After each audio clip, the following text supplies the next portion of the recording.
guys, today vlog ay magluluto ako ng ginataang manok. So dahil wala dito sa amin na papaya, ang gagamitin ko ay sayote. Replacement lang ba nun? Kasi yun lang yung meron ako ngayon. Ang gagawin ko ngayon ay maghiwa muna ako ng sibuyas, bawang at saka ng luya.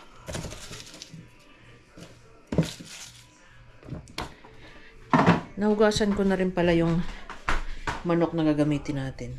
Ito. And then, magluluto rin ako ng banana bread. Yan yung aking gagamitin. Naka-ready na siya. Inintay ko pa kasi tong banana ko na talagang mabulok. 2 weeks na to. So, talagang pinabulok ko kasi para mas masarap ang aking banana bread. Maghihiwa na tayo ng sibuyas, bawang at saka luya. Tara! Mas masarap kasi dito guys ay maraming sibuyas at saka luya.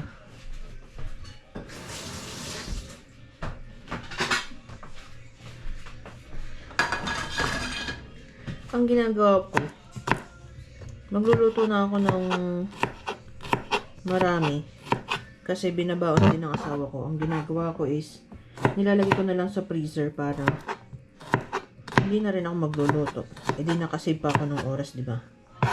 Kasi alam nyo naman na kapag mami na tayo, dapat yung oras natin talagang minamanage natin. Kung saan tayo mapapabilis at mapapagaan ang trabaho. Dun tayo. Yun lang naman yung routine ko. Siyempre, iba-iba pa rin ng mga mami, di ba? May kanya-kanya naman tayong routine. So, ito yung pinakang routine ko. Para din ako magluluto araw-araw. Lagi kang nag-iisip kung anong lulutuin mo. So, ganito yung ginagawa naming routine. Ang binili ko na palang bawang yung ganito na. Ganitong bawang lang binili ko. Para hindi na ako nahihirapan pagbabalat. Binili ko nga pala yun sa Costco nung nag-Costco kami. Para mapabilis na rin yung trabaho ko, di ba? Para hindi na tayo mahirapan, mga mami. Yun lang naman para sa akin. Para hindi ako mahirapan. So guys, kapag hindi kayo bili ng papaya or wala namang papaya talaga dito sa lugar namin na mabilhan, sayote ang aking nilalagay na replacement ng papaya. Meron dito nabibiling papaya pero sa Chinese store pa, nasa Regina. Malayo.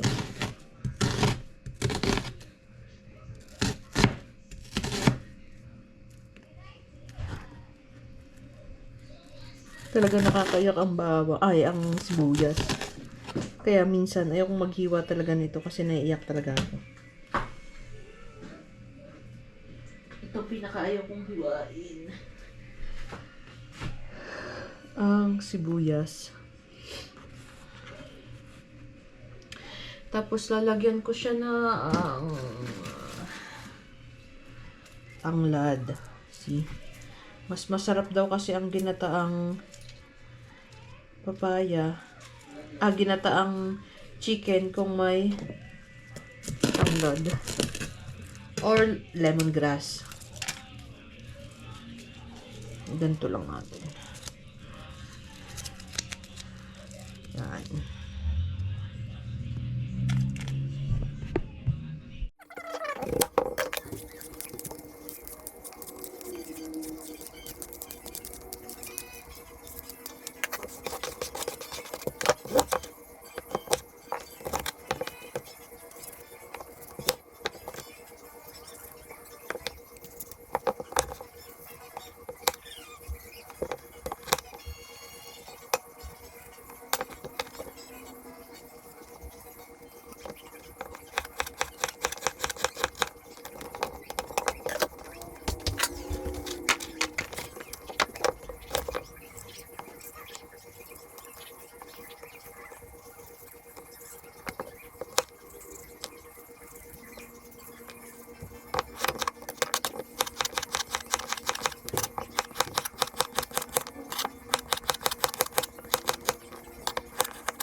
ng asin.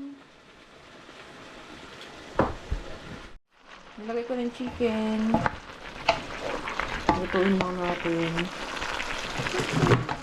Tapos may nakikigulo na naman na bata. Hi! Say hi! Say hi! Say hi! Hi! Welcome to my vlog! Anong niluluto ni Mami? Ha? Hindi iyan. Anong niluluto ni Mami? Kala mo naman may naitulong si Kael. Magkakalat lang.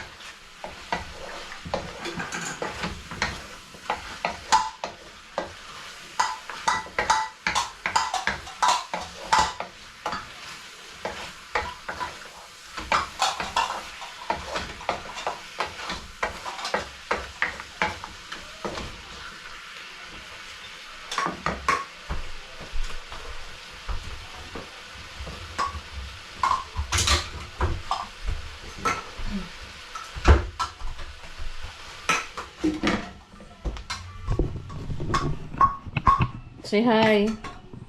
Hi. Nilagay ko na yung sayote natin.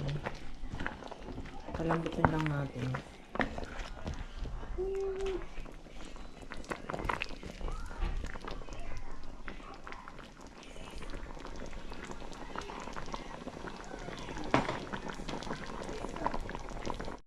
Guys, nakakita pala ako ng gulay. Lalagyan ko siya ng gulay ito. Optional lang naman to kung gusto lang yung ilagyan ng gantong gulay.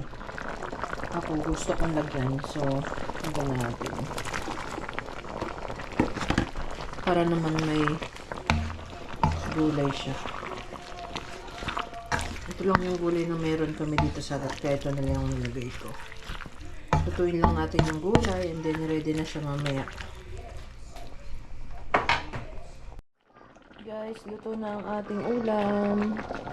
Ginataang manok na may sayote at saka gulay. Ayan. Tara, kain tayo. Sira na naman ang diet natin dito. Yun lang yung aking vlog, guys. Ngayon, kung hindi ka pa nakasubscribe sa channel ko, just subscribe my channel. Mami Jean Diaries. Bye-bye! See you again in my next vlog.